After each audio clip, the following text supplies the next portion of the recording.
जगत और दुनिया को मंगलमय बनाने वाले सभी संत महात्मा, सभी ऋषि मुनि, सभी देश के वीर वीरांगनाएं, जिन्होंने इस भारत देश को अपने सुंदर आचरण से, सुंदर स्वभाव से, सुंदर अपनी शिक्षाओं से इस देश को, मानव जीवन को कल्याणकारी एवं सुखमय बनाने के लिए कथित प्रयास किए। उन सभी वीर वीरांगनाओं, सभी संत महात्माओं, सभी विद्वानों को नमन वंदन करता हूं। आज मैं चर्चा करूंगा कि वह कौन से 7 गुण हैं जिसकी वजह से इंसान अपने आप को महान बना सकता है, कृतार्थ बना सकता है, धन्य बना सकता है और पूजनीय बना सकता है। वो चाहे पैंट शर्ट में हो, चाहे सलवार सूट में हो, चाहे साड़ी ब्लाउज में हो, चाहे धोती और कुर्ता में हो, वो व्यक्ति साधु संत की श्रेणी में आता है और वह व्यक्ति पूर्णतः संत ही होता है जिसमें यह 7 प्रकार के गुण पाए जाते हैं। आज हम उन 7 गुणों की चर्चा करेंगे और आपको बताएंगे कि वह कौन से 7 गुण हैं जिसको व्यक्ति धारण करके साधु संत की श्रेणी में जाता है, पूजनीय बन जाता है और उसे भगवत प्राप्ति हो जाती है। पहला गुण है मद्यपानम। जो व्यक्ति मद्यपान नहीं करता है, नशा नहीं करता है, किसी प्रकार का भी नशा नहीं करता है, तंबाकू से लेके दारू शराब का भी नशा नहीं करता है, चरस गांजा अफीम गुटखा खैनी इसका भी नशा नहीं करता है, वह व्यक्ति श्रेष्ठ हो जाता है। दुनिया में इतने युद्ध होते हैं, दुनिया में इतने झगड़े होते हैं, फसाद होते हैं और दंगे भी होते हैं, लेकिन सबसे ज़्यादा अगर कोई बर्बाद हुआ है तो नशे में बर्बाद हुआ है। वो नशा चाहे शराब का हो, दारू का हो, गांजा भांग का हो, चरस अफीम का हो, नशा व्यक्ति के शरीर को कमजोर करता ही करता है, लेकिन साथ ही साथ उसकी आत्मा को भी झकझोर देता है। इसलिए नशे से अपने को बचा के रखना चाहिए। 7 गुणों में प्रथम गुण नशे का है। जो नशा नहीं करता है वह व्यक्ति श्रेष्ठ होता है। दूसरा गुण हम बताएंगे जुआ खेलना, ताश खेलना, सट्टेबाजी करना। ये दूसरा गुण है।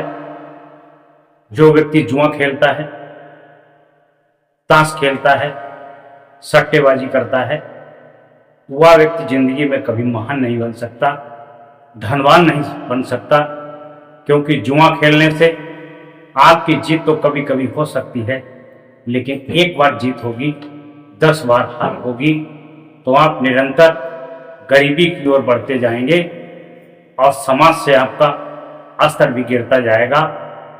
जुआ खेलने के साथ साथ कुछ लोग कहते हैं कि हम खाली ताश खेलते हैं, समय बर्बाद करते हैं।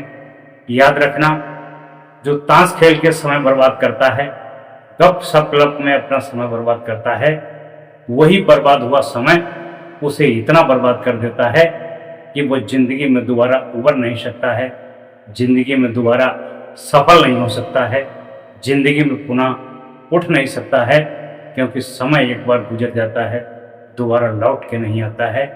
उसी प्रकार से तुमको चांस मिले, अवसर मिले, मौका मिला, वो तुमने गप सप लप और टाइम पास में गंवा दिया।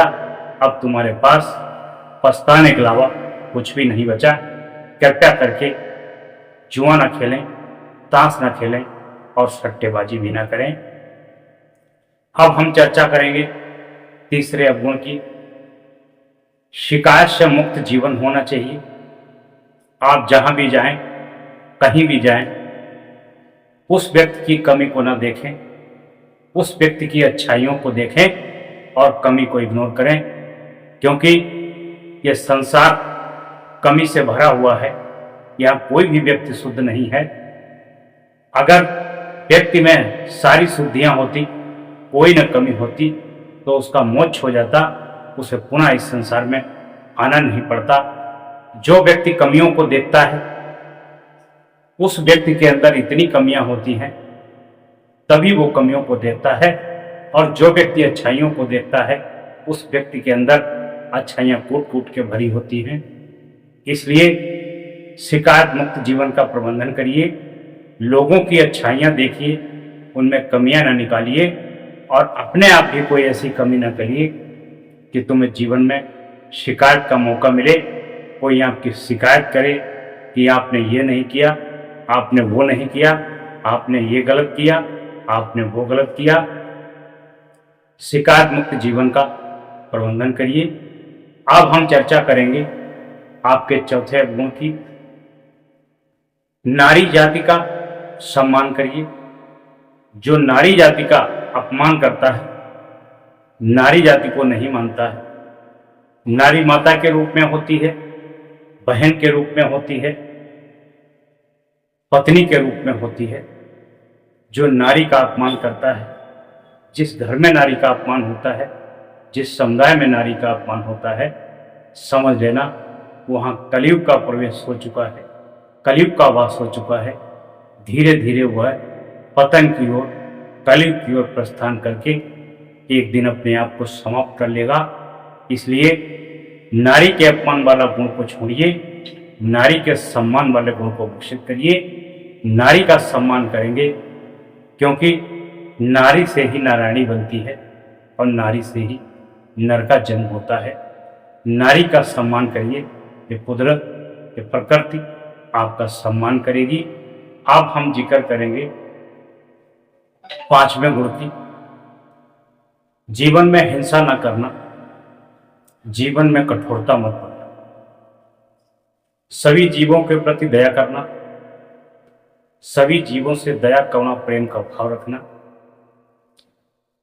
जीव का मतलब मनुष्य से ही नहीं है, जीव का मतलब उन सभी जीवों से है जो जीवित अवस्था में है, श्वसन अवस्था में है।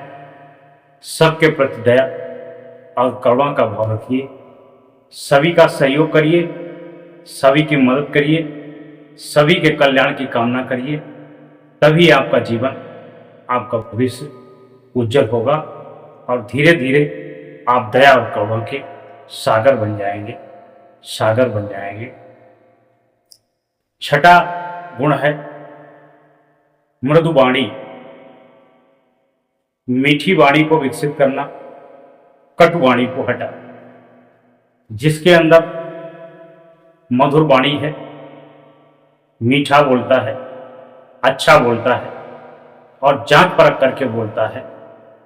बहुत से लोगों को यही नहीं पता होता है किससे कैसी बात करनी चाहिए, कब कहाँ पर कैसे बात करनी चाहिए, कहाँ पर बोलना चाहिए, कहाँ पर शांत रहना चाहिए। ये भी कला हर किसी के अंदर नहीं होती है।